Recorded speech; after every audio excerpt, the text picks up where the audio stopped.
مشاهدينا صباح يوم جديد، يوم سعيد بتطل من خلاله المصرية على كل بلادنا العربية من مشارقها لمغاربها من المحيط للخليج. هاجم لكم عدة فقرات هنستمتع بيها، نشوف بيها طاقتنا العربية هتودينا فين. في حاجات كتير جدا جدا جدا في يومنا بنحاول ان احنا نبتدي بيها، وان احنا نحاول ندي طاقة بيها لنفسنا ونستمتع بحكاياتنا القديمة ونعرف منها ونستفيد منها، ونعرف من خلال تاريخنا حاجات كتير جدا ممكن تكون خطوة وممكن تكون كمان حجر أساس في مستقبلنا.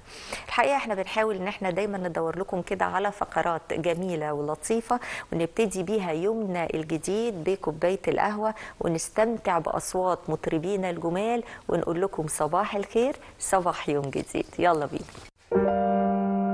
صباح الخير يا غالي ويا روحي وآمالي،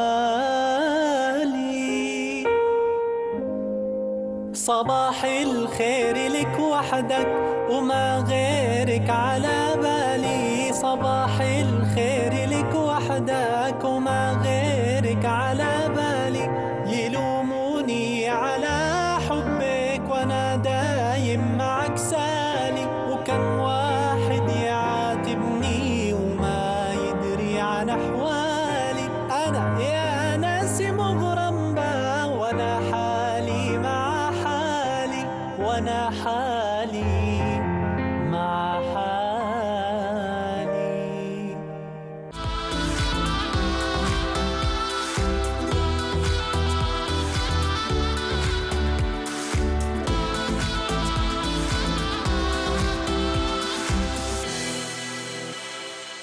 فقرة الانفوجراف، ودايما احنا بنتكلم يا عن شخصية عربية أثرت في تاريخنا العربي كله فبتبقى خاصة بالعرب أكتر، أو شخصية أثرت في العالم كله. كل ما هو خاص بالشعر وباللغة العربية بيعتبر خاص بينا احنا كعرب. والنهاردة شاعرنا الفرزدق أو همام ابن غالب، شاعر من شعراء الفخر والهجاء، وكان بيعتز بنفسه بشكل كبير جدا جدا جدا.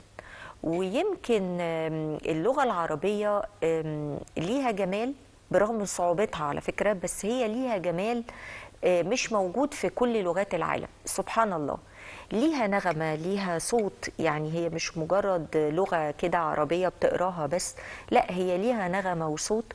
والحقيقة النهاردة واحنا بنتكلم عن الفرزدق هنعرف ده كويس جدا قد ايه ان شعره أثر في العرب بشكل كبير جدا.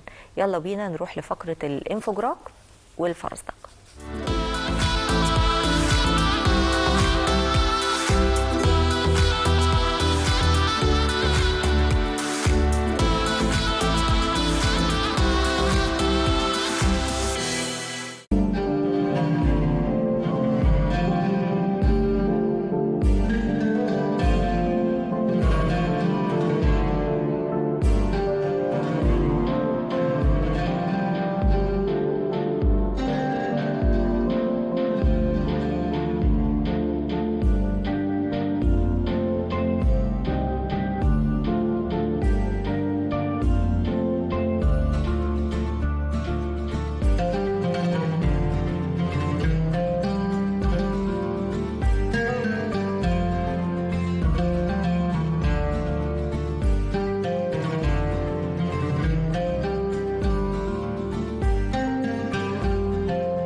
فقرة المرشد السياحي اللي بحبها شخصيا، لأن الحقيقة يعني الواحد في خلال عمره ممكن يسافر كتير، بس قلما لظروف الحياة لحاجات كتير جدا انه يقدر يسافر لكل بقعة من بقاع العالم. فاحنا بنحاول من خلال يوم جديد ان احنا نجيب لكم بقى هذه البقاع اللي عندكم، نظرا انه يعني صعب جدا ان انسان يسافر لكل حتة في العالم العربي الخاص بينا ويتعرف عليه ويعرف تاريخه. النهاردة هنروح لحتة جميلة من تونس الخضراء، والحقيقة تونس برغم من صغر مساحتها إلا إن الخضار والجمال اللي موجود فيها يتحكي فيه كده دواوين شعر. فإحنا النهاردة نروح لمدينة تونس ونهج الباشا. ده واحد من أرقى الشوارع في تونس، وفيه قصور بتجمع بين الفن العثماني والأندلسي. واحنا عادة في مدننا العربية هتلاقي كمية متداخلة كبيرة جدا جدا من الفنون، نتيجة للعصور المختلفة ونتيجة اننا شعوب عربية اصلا بتقدس الفن وبتحبه. فهتلاقي كمية كبيرة جدا من الابواب والنقوش اللي بتحكي تاريخ وتراث حكايات مئات السنين. فتعالوا كده نروح هناك ونشوف في تونس ايه الجمال والرقي ده. يلا بينا.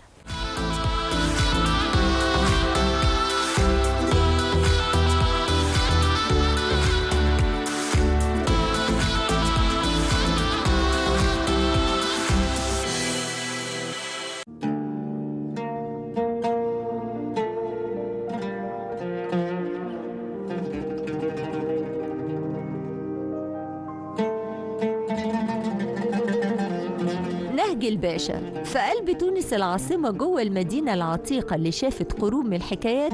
في أماكن ما ينفعش تمر عليها وتعديها مرور الكرام. نهج الباشا وحي القصبة مش مجرد شوارع ولا مجرد أحجار مرصوصة جنب بعض، دي حكاية مدينة قررت تحافظ على روحها وسط زحمة الزمن. ابدأ معايا الرحلة من نهج الباشا. لو مشيت في النهج ده هتحس بهدوء مختلف. هنا العمارة بتهمس لك عن البرجوازية التونسية القديمة. البيوت هنا مش مجرد سكن، دي قصور صغيرة مداخلها بتفتح على تاريخ عائلات عريقة. النهج ده كان في يوم من الأيام مقر الباشا، الراجل المسؤول عن ميزانية الإدارة التركية. المكان ده فيه ريحة العلم، مدرسة البنات اللي كانت قصر، والمكتبات اللي شايلة أسرار الفكر التونسي. نهج الباشا هو الوجه الراقي للمدينة اللي بيحكي لك عن التطور والارتقاء، مش بس عن البيع والشراء في الأسواق. وانت بتمشي في نهج الباشا روح المكان بتنقلنا تدريجيا لحي القصبة. الحكاية هنا بتغير نبرتها من الهدوء للوقار. القصبة هي قلب السيادة. لو المدينة العتيقة جسد، فالقصبة هي العقل والقرار. المكان ده كان الحصن المنيع، المقر الحقيقي للحكم من العهد الحفصي لحد أيامنا دي. أول ما عينك تقع على جامع القصبة هتعرف ليه المكان ده له هيبة. الجامع اللي بناه السلطان أبو زكريا يحيى من قرون لسه واقف، مئذنة مربعة بتناطح السحاب، شهد على فخامة العمارة الموحدية اللي امتزجت بالروح التونسية. المكان ده مش بس دار عبادة، ده تحفة فنية. كل عمود رخامي وكل نقش على الحجر بيحكي عن مهارة صنايعي تونسي مفيش زيه. والنهاردة الساحة اللي قدام القصبة بقت نبض الشارع. زمان كانت محصنة بالأسوار، والنهاردة بقت مفتوحة للناس. لما تقف في ساحة القصبة وتشوف قصر الحكومة وقصر البلدية هتحس بثقل التاريخ. هنا اتخذت قرارات، وهنا اتجمعت شعوب، وهنا اتكتبت فصول مهمة من تاريخ تونس الحديث. الساحة دي هي اللي بتفكرنا إن القصبة مش بس حجارة قديمة، دي حي بيتنفس سياسة وبيشارك في صناعة المستقبل. الجمال في تونس العتيقة إنها بتخليك تعيش التناقض الجميل ده. نهج الباشا بيوريك الفن والحنين، والقصبة بتوريك الهيبة والقوة.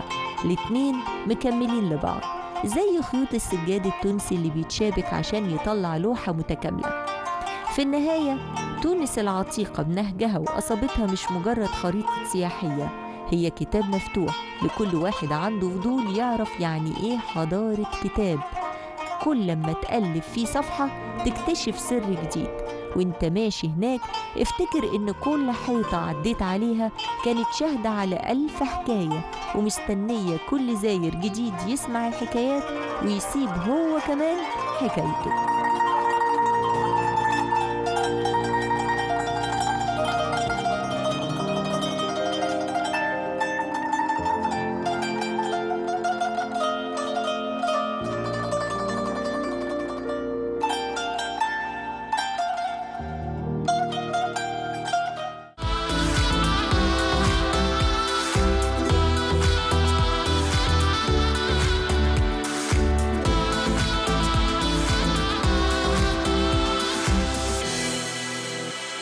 نروح لفقرة كلمة ومعناها. والحقيقة الكلمة النهاردة هي كلمة الواحد كده لما كان بيسمعها بيحس ان هو راح لحتة فيها سحر وجمال. كلمة إكسير. إكسير سمعنا مثلا في إكسير الحياة، فيها نوع من الغموض وفيها نوع من الجمال والسحر. والكلمة دي أصلها عربي وتحس ان هي كأنها خارجة من معامل الكيمياء في تاريخنا العربي. فدايما يقولك إكسير الحياة. فايه رأيكم كده؟ احنا بحثنا ودورنا وحاولنا نشوف ايه كلمة إكسير دي ومعناها، فتعالوا بينا نشوف كلمة إكسير ومعناها ايه. يلا بينا.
فقرة حكايات عربية بنحكي فيها قصة عربية جميلة.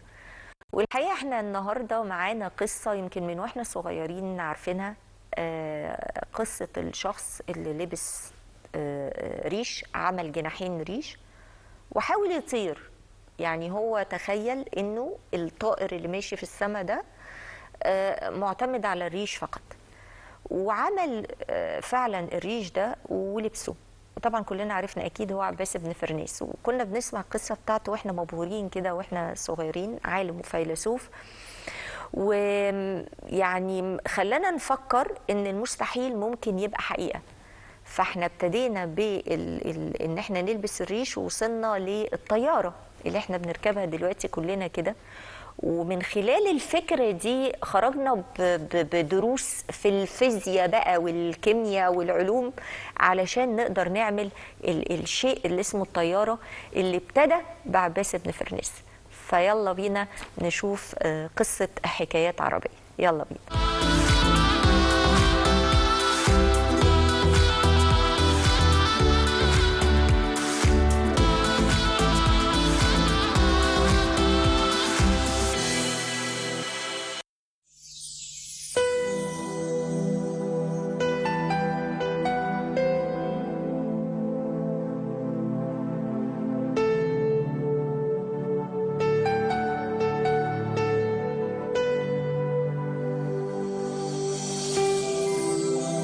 كان في طفل عيونه مش بتشوف الأشياء زي ما الناس بتشوفها، كان بيشوف التكوين. وهو صغير بدل ما يضيع وقته في لعب العيال كان بيحاول يجمع رمال النهر ويسهرها عشان يطلع زجاج نقي وشفاف، حاجة ما كانتش موجودة في وقته غير بصعوبة. ومن هنا بدأت رحلة البصريات. ده ما كانش مجرد طفل، ده كان كيميائي بالفطرة. كبر وبقى شاب بيمشي في الشوارع عينه على النجوم. عباس بن فرناس ما كانش مكتفي باللي مكتوب في الكتب، وكان بيقول العلم مش بس اللي بنقراه، العلم هو اللي بنتحكم فيه.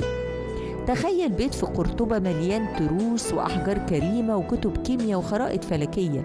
عباس بن فرناس عمل جوه بيته قبة سماوية متطورة، كانت عبارة عن سيمفونية ميكانيكية، تروس بتتحرك، نجوم بتنور، كواكب بتلف في مداراتها، لدرجة إنه كان بيصنع رعد وبرق صناعي جوه الغرفة عشان يبهر تلاميذه ويشرح لهم قوانين الطبيعة.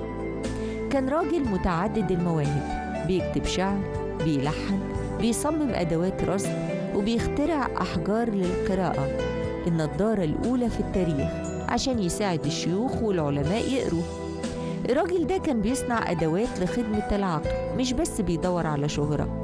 جه اليوم اللي قرر فيه يختبر قوانين الحركة، مش عشان يطير زي الطيور، لكن عشان يثبت إن الإنسان يقدر يخترق الجاذبية لو فهم قوانينها. طلع جبل العروس مش لابس ريش بس، ده كان لابس آلة هندسية صممها بعد سنين من دراسة وزن الجسم مقابل سرعة الهواء ومقاومته. لما نط ما كانش بيعمل مخاطرة، كان بيعمل تجربة علمية.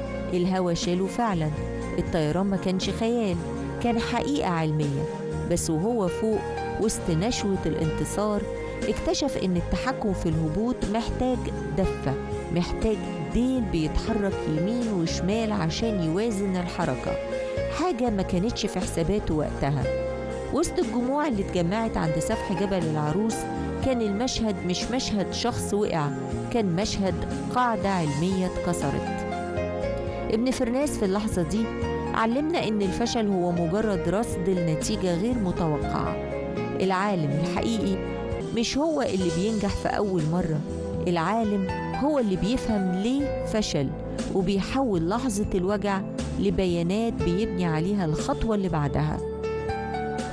هو مرجعش بيته مكسور، رجع بيته هو معاه القطعة الناقصة في لغز الطيران. التاريخ سجل إنه وقع، لكن في الحقيقة هو كان أول إنسان في التاريخ يضع ملاحظات تقنية للطيران، والفرق بينه وبين اللي قبله إنه الوحيد اللي امتلك الشجاعة ليختبر نظريته بدمه ولحمه. عباس بن فرناس مات، لكن مدرسته عاشت. هو اللي علم الدنيا إن العلم محاولة. كل طيارة بتشق السما النهاردة وكل تقنية بتستخدم في قوانين الديناميكا الهوائية هي تحية لراجل قعد في معمله بقرطبة وقرر إن السما ليها باب، ولو ما كانش هو اللي فتحه كان هو اللي سلم المفتاح للي بعده.